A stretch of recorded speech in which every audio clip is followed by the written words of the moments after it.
Okay friends, so this gets us to myocardial infarction.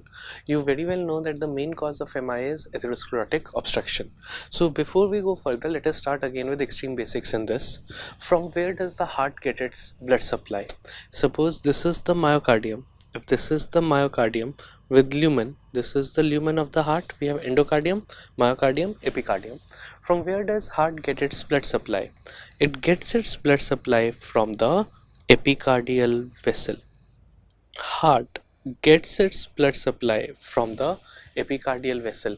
All of us in first year anatomy have held heart in our own hands. You know that when we hold the heart, it's towards the left hand side, and there are presence of blood vessels on the heart which are visible to the naked eye, which are the epicardial vessels.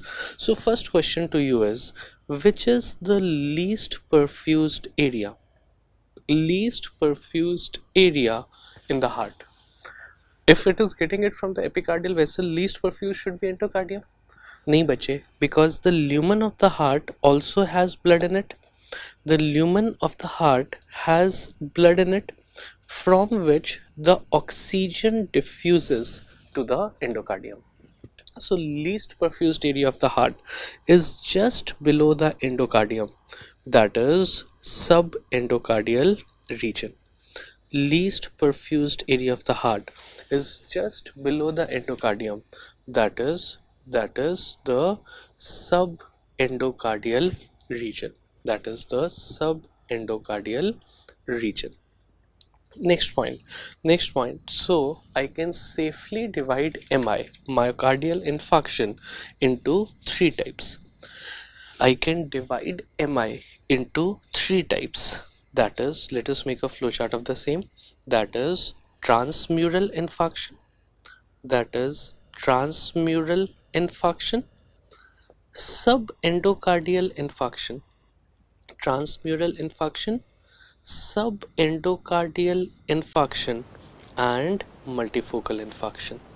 Subendocardial infarction and multifocal infarction. So MI is of three types. First point, the name itself tells you, transmural. It involves all the layers of the heart.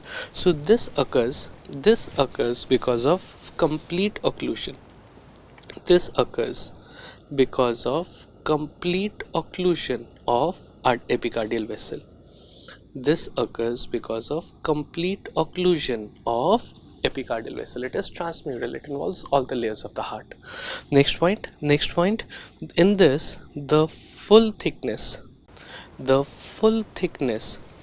ventricular wall, full thickness of ventricular wall is involved. Full thickness of ventricular wall is involved. Very obvious. I have not increased your knowledge by writing this. You already knew it. Next point, the main causes of transmural infarction. The main causes are atherosclerosis. It is associated with atherosclerotic obstruction, atherosclerosis. Next, acute plaque changes. Acute plaque changes. Acute plaque changes means there is either an ulceration, which in turn leads to thrombus formation, in turn leading to complete obstruction of the blood vessel. I will repeat: ulceration of the plaque. This is the blood vessel with atherosclerotic plaque. Ulceration, as a result of which hemorrhage and thrombus formation, leading to complete occlusion. So acute plaque changes or superimposed thrombus, or superimposed thrombus. These are the causes. These are the causes of transmural infarction. Next point. Next, you already knew this. This was sort of commonsensical. I'm again saying this: when you study on your own, divide content into this is common sense, this we know, and this has to be remembered. So this was commonsensical. Next, subendocardial infarction. You again know that subendocardial region is the least perfused area. It is the least perfused area of the heart. You know this. Next point, subendocardial infarction. Subendocardial infarction, this occurs in the inner one third. This occurs in the inner one third of the ventricular wall. This occurs in the inner one third of the ventricular wall. that is a subendocardial infarct.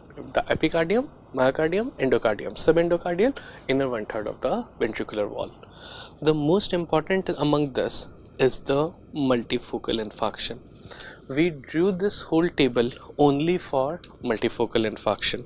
First point, the important word here is multiple small infarcts are present. It is multifocal, which occurs because of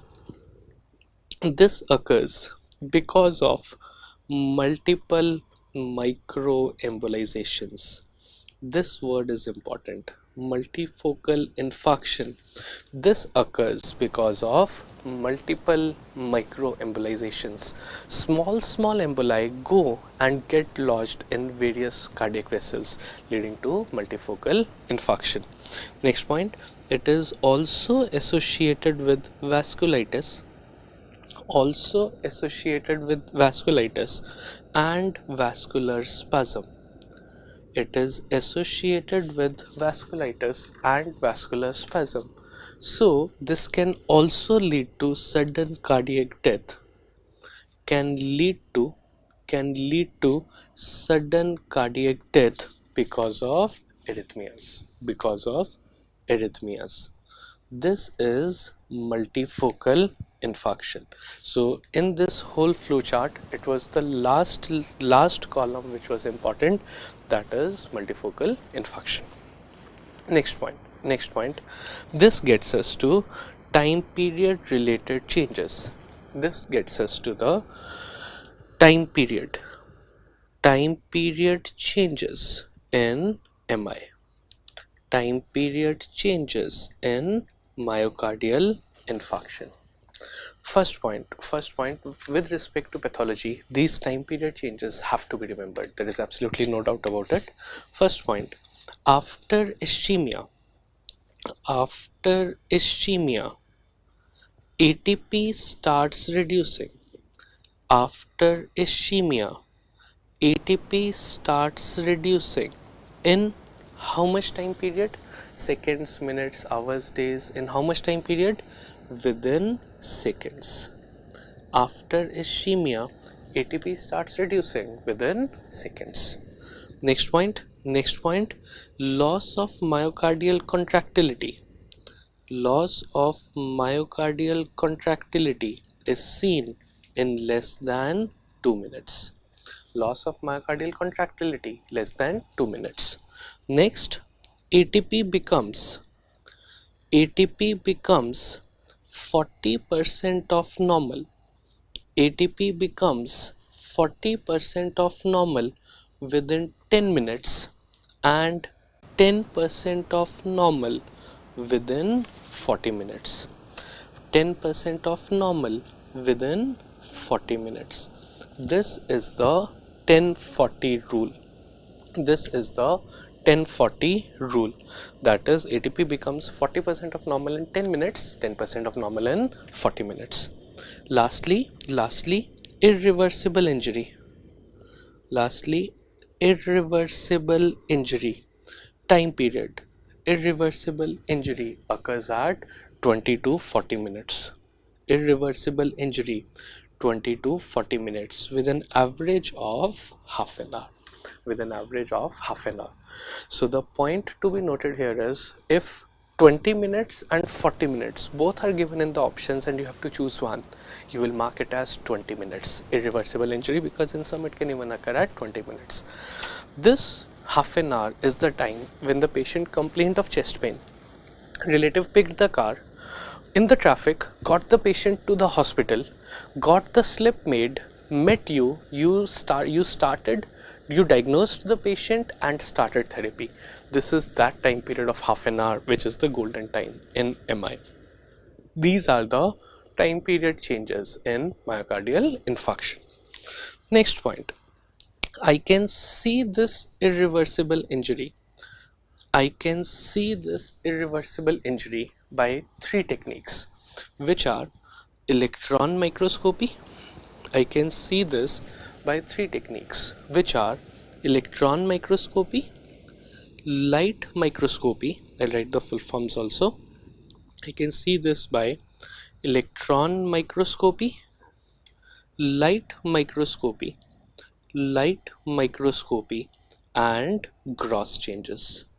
I can see this irreversible damage by three techniques, that is electron microscopy, light microscopy and gross. First commonsensical question: by which technique will irreversible damage be first visualized? Electron microscopy, light microscopy or gross? Electron microscopy, that is the most sensitive one.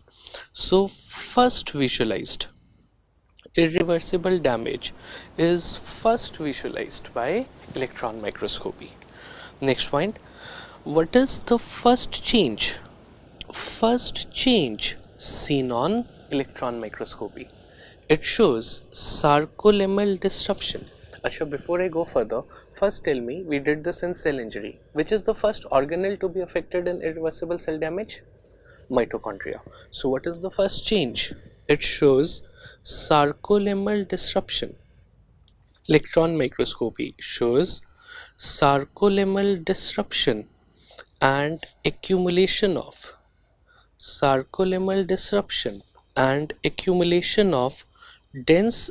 large amorphous densities in mitochondria. Accumulation of large amorphous densities in mitochondria. Accumulation of large amorphous densities in mitochondria. Next point, what is the time period of this change? Next point, what is the time period? This is visualized at half an hour. How do we know this? Because the irreversible damage was at 20 to 40 minutes. So first change was electron microscopy. How do we know that it is the first change? Because it is detected at half an hour. Next is light microscopy. The first change to be detected by light microscopy is waviness of fibers. First change to be detected, waviness of fibers. Time period of this change, half an hour to 4 hours. Next point, the last is gross. The first change to be visualized on gross is dark mottling. First change, dark mottling, that is dark spots are seen on gross. Dark mottling. Now there are two terms with this. Dark mottling, it starts appearing. Dark mottling, it starts appearing at 4 hours. It starts appearing at 4 to 12 hours, but is visible at more than 12 hours. So see the language of the question properly. First gross change is visualized after 12 hours. First gross change starts appearing at 4 to 12 hours.